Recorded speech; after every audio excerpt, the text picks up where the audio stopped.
I stopped doing New Year resolutions many years ago.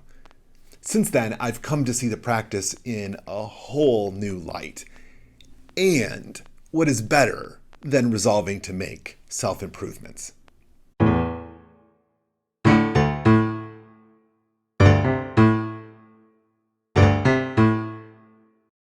There is something to starting a new year anew and wanting that reset to make a big change in our lives.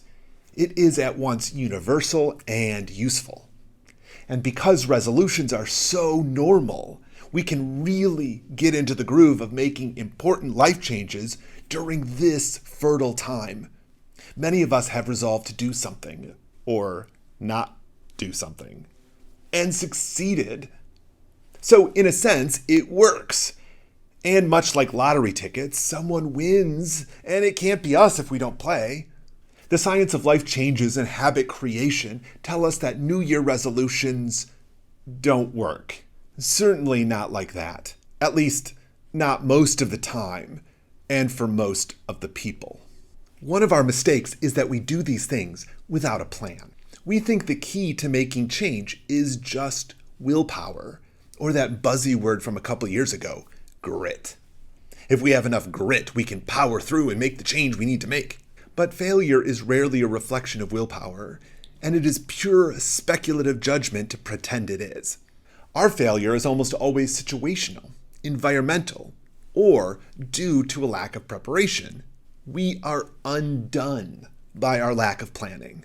The key to making significant life changes is found in the power of habits.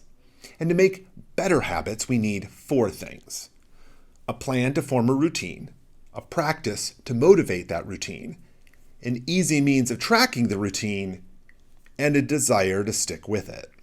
James Clear and Gretchen Rubin have written extensively on the power of habits, particularly when we arrange our lives to promote good ones. Of course, habits are only part of the equation. Habits get you to healthier eating or more exercise, and they get us away from junk and toward the good stuff. But they aren't always the life change we're actually seeking. At the end of the day, we don't want more to do. We want to live better, healthier. A huge part of our struggle with living a better life than we do is that it requires us to change something about either our life or how we live within it. This means we can improve our environment or our strategies within the current one. Because at the root of every attempt at self-improvement is the idea that one can improve oneself. We can make ourselves fundamentally better through some kind of personal effort.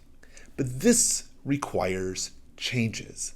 A lot of the strategies we use to make resolutions stick either add new work to one's life in the form of new processes of measurement and evaluation of one's progress, or they require the fundamental changing of the life, moving to a new place, buying a meal plan, or hiring a personal trainer. So the bottom line is this: resolutions require intention.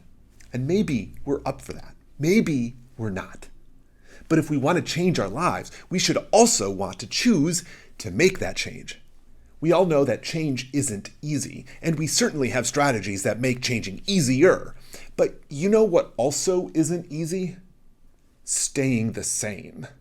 Living with the pain or frustration that compels us to want to be better, to literally change our lives, isn't easy. When my kids were little, I was motivated by the idea that I needed to be healthier for my kids. As motivations go, it's a fine one.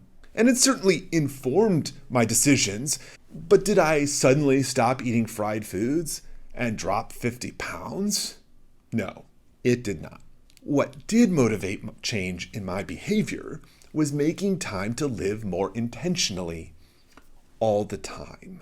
So when I eat out, I don't only go by what sounds good, but also think about healthier options. And I find, more often than not, I choose the better option. I make time for reading, walking, being present with my family. This also means shutting off the computer, right-sizing my to-do list, and altering expectations. Too often we resort to life hacks or tricks to squeeze things in. which is like trying to change by not actually changing anything, like getting up earlier without going to bed earlier. Like we can sacrifice without the consequences. We do this not just because it's easier, it totally is, but because we don't want to recognize just how our environment is designed to make us choose unhealthy things. It is no coincidence that junk food is easy, fast, and cheap, at the same time that the average worker makes less money, has less personal time, and greater demands for productivity at work.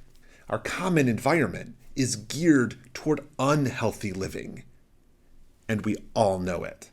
So we all make resolutions knowing 93% of them will fail, recognizing the common problem while refusing to admit we share this problem in common.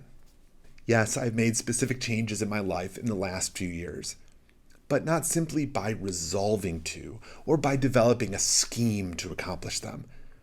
I've mostly changed by choosing to take a walk rather than check email again. I'm not just choosing to do something good. I'm also making a sacrifice from my ever-expanding work time. And I'm learning to feel good about that. Because only one of these two things is truly necessary, and the other is someone else's unhealthy expectation. I'm Drew Downs. Thanks for listening to Make Saints. Because eternal life is hard, and we could use all the help we can get.